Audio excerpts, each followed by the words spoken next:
Gym और तोए के बाद अब जीम और आइन,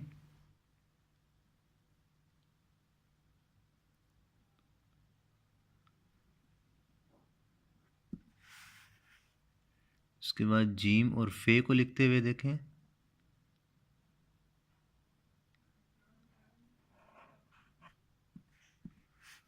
इसके बाद जीम और काफ,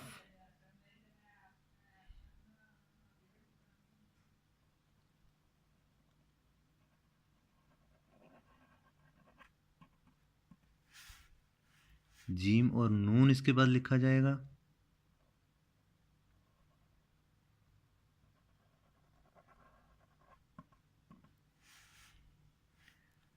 इसके बाद जीम और वाव,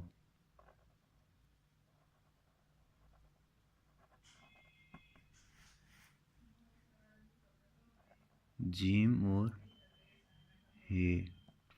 इसके अंदर ये छोटी जो मद है, छोटी मद लिखने का तरीका जो है वो इस तरह से है। इसी के साथ यही शेप बनेगी जो जब हे के साथ जब जीम अटैच होगी तो वो छोटी मद वाली शेप नीचे बन जाएगी इसके। इसके बाद एक जो इसमें जोड़ है वो मैं यहाँ पे लिख दूँ आखिर पे, जीम और कशिश वाला सीन जो है।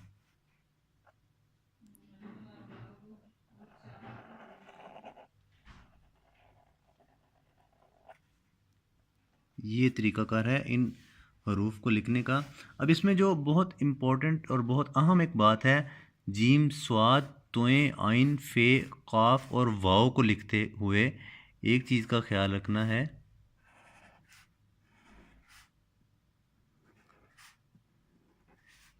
कि ये जीम का जो ये हिस्सा है, ये जो नोक है जीम की, इसके बाद जब ये हम हर्फ लिखेंगे तो ये इस तरह से इसके बिल्कुल सेंटर में इसकी ये नोक आनी चाहिए।